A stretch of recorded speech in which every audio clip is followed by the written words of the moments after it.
नमस्कार मित्रांनो लाडकी बहीण योजनेचा हप्ता महिलांच्या बँक खात्यात जमा व्हायला सुरुवात झाली आहे आणि सर्वात मोठी आनंदाची बातमी म्हणजे तुम्हाला मी सांगितलं होतं की काही महिलांना 2 हप्त्यांचे पैसे एकत्र मिळणार आहेत, म्हणजेच 3,000 रुपये खात्यात जमा होणार आहेत. तर या ठिकाणी बघा, या महिलेच्या खात्यात 2 हप्त्यांचे 1,500 रुपये प्रमाणे इथे 3,000 रुपये जमा झाले आहेत. बघा, काल एक 1,500 रुपयांचा हप्ता जमा झाला आहे आणि आज सुद्धा 1,500 रुपयांचा दुसरा हप्ता जमा झालेला आहे. असे 3,000 रुपये या महिलेच्या खात्यात आले आहेत. तेव्हा मित्रांनो, हे 2 हप्ते कोणत्या महिलांना मिळायला लागले आहेत बघा.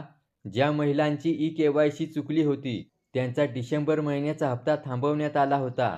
तर आता त्या महिलांनी पुन्हा ई-के-वाय-सी केल्यानंतर त्यांच्या खात्यात डिसेंबर आणि जानेवारी महिन्याचा हप्ता जमा झाला आहे. ज्या महिलांना या लाडकी बहीण योजनेचे पैसे मिळत नसतील, तर त्या महिलांनी पुन्हा एकदा आपली ई-के-वाय-सी करून घ्या. कारण ई-के-वाय-सी चुकीची केल्यामुळे हप्ते बंद झाले आहेत आणि जेव्हा तुम्ही ई-के-वाय-सी दुरुस्ती कराल, म्हणजेच पुन्हा एकदा ई-के-वाय-सी कराल, तेव्हा जितकेही हप्ते मिळाले नव्हते, ते सर्व एकदाच मिळून जातील. तर अशा प्रकारे लाडकी बहीण योजनेसंदर्भातील ही महत्त्वपूर्ण अशी अपडेट होती. व्हिडिओला लाईक करा आणि चॅनेल सबस्क्राईब केला नसेल तर सबस्क्राईब अवश्य करा. धन्यवाद.